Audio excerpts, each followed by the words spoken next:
Welcome back to Varnadore Films. My name is Seth Varnadore. I'm a former high school and college football coach who now writes and talks about college football. In the last couple of weeks, I've been talking kind of on some of my favorite games, some of the games that got me into college football. Had a couple of guests come on talk about what they the games that got them into college football. But I've been mostly focused on Florida and the Florida Gators. So I wanted to take a closer look at what their roster looks like going into the season, particularly what their starters look like compared with other starters of past SEC championship teams. How far of a gap is it from kind of the average SEC champion of the last 5 seasons or so? I think in the modern SEC, if you can win the SEC championship, you're making the playoff and you have a chance at a national title. So I think winning the SEC is a good place to start, probably your number one goal coming into every season. So I wanted to go back from 2016 till present day. What has the SEC champion look like in terms of what does their starting group look like in terms of talent based on the 24/7 composite and their 24/7 composite rating coming out of high school? So I wanted to kind of get a look at how far away is Florida? Are they close? They have some talent. I know the team talent composite last year, they were seventh, but how far away are they really from competing with the Georgias and the Alabamas, right? So I want to go back. We'll start in 2016, and then we'll kind of go through. And then at the end, we'll take a look at kind of the average SEC champion. So starting in 2016, we see here, we'll first start with the 22 Florida starting lineup. This is kind of what I've gathered from watching the spring game, obviously, and seeing what some beat writers have put together for what they think the starting lineup will be. And then went and obviously got their ratings from 24/7. So as you can see, Florida, the overall starter talent rating is a 0.9215, which I think correlates with the 4-star.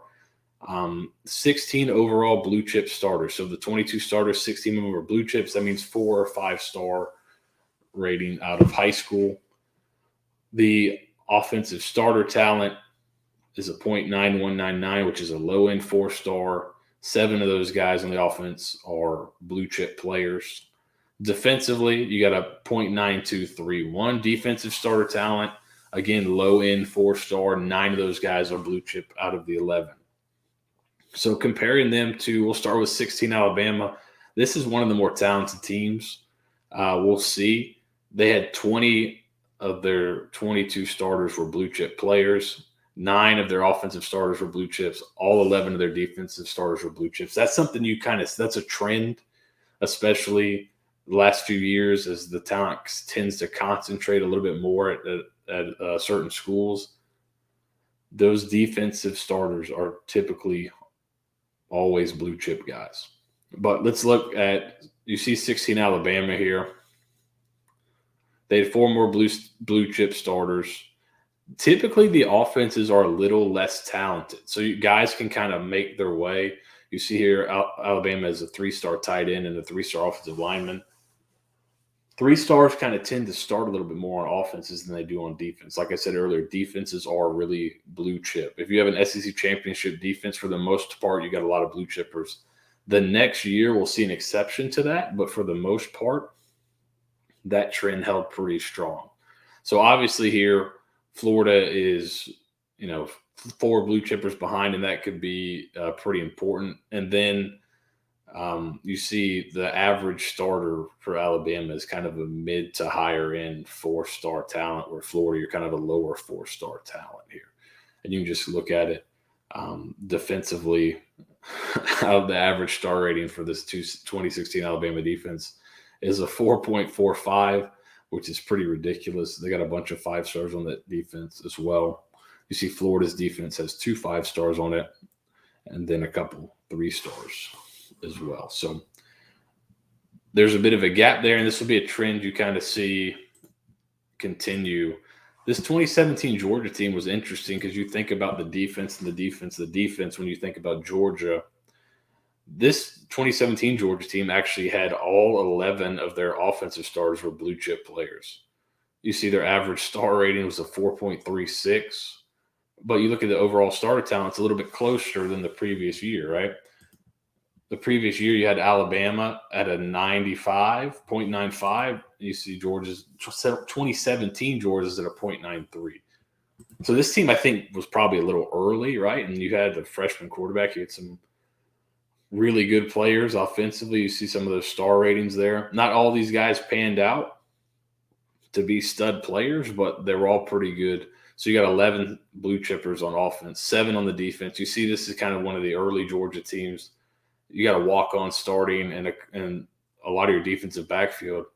You look at that defensive backfield, you got a walk-on and 3 3-star guys. So kind of interesting. I think they've also kind of changed personnel as well. This is more, you see more kind of a 3-4 look here. And we start to get into more 5 defensive back sets as the years go. But again, Florida's not quite there. So they're 2 blue chip starters behind here. There were 4 behind the 2016 Alabama team. And that's kind of the difference, I think, is obviously getting those blue chip guys. We've heard that a lot with Mullen. He couldn't quite close on these blue chip guys. So that's kind of what you're seeing here as we look forward. So 2018 Alabama was, I think, the most talented team in terms of just blue chip talent. You see 21 of the starters were blue chip players. The only one that wasn't was the tight end, Irv Smith, who ended up being a really productive player and got drafted. So not a bad player. That's the other common theme you see. If you're a 3-star, you better be one that just got totally missed and you're going to be an NFL guy. Because the SEC champions that have 3 stars, most of them are NFL players. So you can have a couple 3 stars if you hit. The problem is you can't have a ton of them and then not hit on them, right? So, again, 10 offensive starters are blue chip players. The offensive starter talent's a 0.9657 for this Alabama team. That's pretty insane. Defensively, at 11 blue chip guys, a 0.9631 defensive talent. You see there's kind of a big gap for Florida on both sides, and you see it in the overall talent. Again, Florida's kind of a lower, they're kind of average starter, the overall starter talent. The average is kind of a low 4-star, where you see these teams like Alabama are mid to upper 4 stars, right? That's where you got to get to kind of keep building. You got to kind of take away the 3 stars, add in a couple more 5-star guys, right? 19 LSU, this team was kind of an anomaly in terms of recruiting ranking, right? This is kind of if you're a Florida fan, this is your hope right here, is that something happens like 19 LSU. You see they're pretty close in overall starter ranking, the same amount of blue chip starters. Florida actually has more blue chip guys on the offense, and LSU ended up having possibly the greatest offense of all time that year. How can you do that? Well, your 3-star running back needs to be a first-round pick. Your 3-star receiver, that's a 0.7982. So kind of not even a high-end 3-star. That guy needs to come in and maybe be rookie of the year in the NFL. And then you also need to have another receiver that ends up being rookie of the year in the NFL. Oh, yeah, then after that, you have the 5-star guy and it was only a second-round pick at receiver. So I don't think this is really replicable. Seems to be a bit of an outlier here. But it was interesting to see how that LSU offense, I think there are certain positions where you can have 3-star guys. It seems like offensive line, you can have some there. That's harder to kind of gauge who's really good. I think you can see who's athletic, but there may be better guys around that you can also get passed over for one reason or another on the offensive line. Quarterback, you obviously got to hit. Joe Burrow was a low 4-star here, but he was unbelievable that season. And the skill guys, also unbelievable. Some of them a few of them really outplaying their star rankings coming out of high school. Defensively, the team that kind of underperformed for a lot of time defensively, but you always thought they had the ability to turn it on. Well, here's why. They had that. There was all 11 starters were blue chip players. You see the averages of 0.9614, 4.36 average star rating. So you've got a ton of talent on this LSU team. Defensively and then offensively, a great quarterback and a few guys outperforming their recruiting ranking, coupled with a pretty good scheme. I don't, as we go, it's not quite as revolutionary. The scheme, I saw LSU offensive coordinator at a clinic, and he talked about their best play of the year was 3 verticals.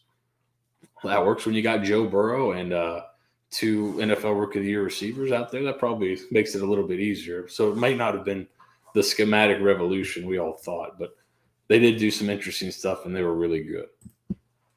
2020 Alabama, the team that Florida played in the SEC championship game, another loaded team. Again, where can this team had 20 blue chip starters, 9 on offense, 11 on defense. You see that a lot with these teams. They got no 3 stars starting on the defense. I think it seems that those guys, kind of the physical aspect, really applies on defense a little bit more. And I think physical and physicality and kind of physical measurables are really things you can gauge really well because of all these camps and things like that coming out of high school into college. It's harder sometimes to gauge how does this guy block, how will he adapt to playing guys bigger than him, that kind of thing. So I think it's a little tougher to judge some positions on offense, but defensively, a lot of times those good defense kind of follows the star ratings. And you see that here with most of these defenses, all 11 guys are blue chip players. Again, Florida's got 9, not enough. You need to turn some of those 3 stars into 5 stars, and you have a really, really good defense. You're on the level with some of these other teams. 2021, same story. Alabama, again, 20 overall blue chip starters, 9 on offense, 11 on defense. You see the gap between the defense here and the offense. Alabama had they had a 3-star receiver in Slade Bolden, kind of a high 3-star, again, a high 3-star right tackle. But the defense, they listed 13 starters here, so I'm not, or they listed rather 12 starters, so I'm not totally out of my mind. This isn't Canadian football or anything. They listed 12 guys as starters. I think it probably would depend on the scheme, but just to kind of get a look at it, they had 12 guys that were 4 stars in their starting group. So average 0.96. So these are not low 4 stars either. A lot of mid to high guys here. I also put in, right, they didn't win the SEC championship, but Georgia did win the national championship, unfortunately, last year, right, for Florida fans. So how does Florida stack up to this Georgia team last year? Well, funny enough, on the recruiting and just the overall talent level, it's not too far. But here's the difference, right? Stetson Bennett, former walk-on, obviously lowly rated, did enough to win last year, right? Maybe not set the world on fire, but he was a pretty good player. Adonai Mitchell was another 3-star player, high 3-star. He proved he's probably a little bit better than his rating. And then you see Justin Schaefer, an offensive lineman. Again, those are harder to judge, I think, coming in. But defensively, Georgia only had 9 blue chip starters. But look at the guys that weren't blue chip starters. Latavius Brini, who's a really good player and will get drafted. And Jordan Davis, really good player, first-round pick. So these guys like Brini and Davis that come in and kind of outperform their star rating, you kind of have to go. Yeah, if you're going to be recruiting 3 stars, these guys got to hit, and they got to hit big. So Jordan Davis, 3-star coming out of high school. Okay, but he's, I think, a top 15 pick. Okay, yeah, sure. You can recruit 3 stars if you turn them all into top 15 picks. That'll be, that's obviously the way to go, right? That's not quite, I don't think, a sustainable model. So again, a little bit of an aberration, but still here, last year's Georgia team, even with a walk-on starting at quarterback and 2 3-star guys that they've turned into NFL prospects, still have more overall blue chip starters than Florida does. So let's look at Florida, kind of the average SEC champion. So this was kind of what I wanted to do. The whole exercise was kind of how do they stack up against the average SEC champion? So on average, an SEC champion has 18.85, so almost 19 of their 22 starters are blue chip players. Again, Florida's at 16. Offensively, that's where you have a little bit of leeway. Like I said, I think offensive line, tight end, you could even find some receivers that, for whatever reason, the offense they run in high school or some kind of things like that, you can kind of find guys there that maybe outperform their rankings. So average in the SEC, almost 9, but 8.71 average blue chip starters on the SEC champion. Defensively, you look at overall, and I think there was less than one on average 3-star player on SEC champion defenses. So you got to get closer to that 11 blue chips if you want to be an SEC champion. So, where's Florida? Well, on defense, they're those 2 blue chip guys away. 2 blue chip starters away kind of from the average. Really one, the 10.14 here was the average. So another blue chip guy would get you close to that, obviously. But most of these defenses had less, right? It was less than one. I think it was like a 0.78 or something like that. Something similar to that in terms of how many 3-stars these had. There's more leeway on offense. I think Florida's best hope, obviously, is that you first of all, health, because that's the other issue that's not here, is that there's a depth. There's not talk of depth here, right? I think Florida's in a lot more trouble than these other teams. Maybe 2019 LSU notwithstanding, kind of pull them to the side because they seem to be an aberration. But the depth behind these guys, Alabama and Georgia the last few years, their depth behind guys is other 5-stars, other blue chips. Florida has not been recruiting well enough to have that. So I think Florida, first thing you got to hope for is health. If you get health, you have a chance to, I think, outperform your win total or hit it, which I think is 7 in most places, 7.5. If you get a few guys dinged up in the wrong spots, you could be looking at a really tough year. So Florida, health, and then if Anthony Richardson kind of take that next step and be a really productive player and stay healthy, I think he gives you a shot to win a lot of games. Scheme, attitude, culture, that kind of stuff being improved should help you win some of those games you lost last year that you really had no business losing. But I just want to take a look and see, how does Florida stack up? Where are they? There are a few, as you can see here, there are a few blue chip players away on both sides of the ball overall. And then if you want to get to that really upper echelon, the best teams we've kind of seen through here, it's been close to all the guys on defense are blue chip guys. You're getting close to hitting that 20 mark on overall blue chip starters. So you can afford a few 3-stars here and there, but if you want to win SEC championships, you got to get the blue chip players, which not exactly a shocking revelation here, right?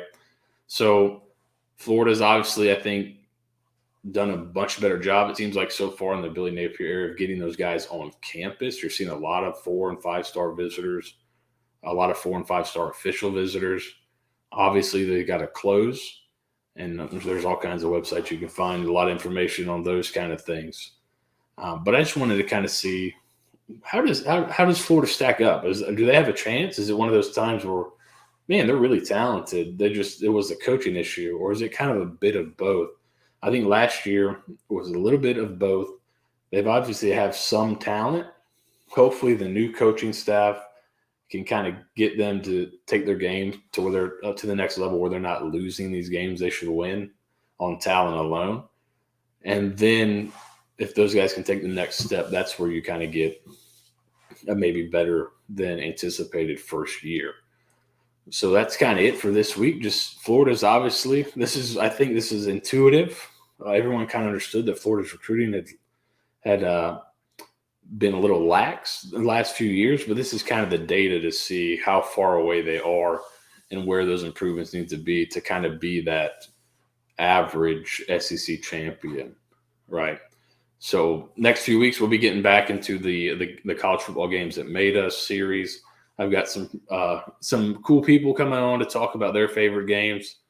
If you want to talk to me about your favorite game, at Seth Varnadore on Twitter. If you like these videos, please share them out. Subscribe, all that good stuff.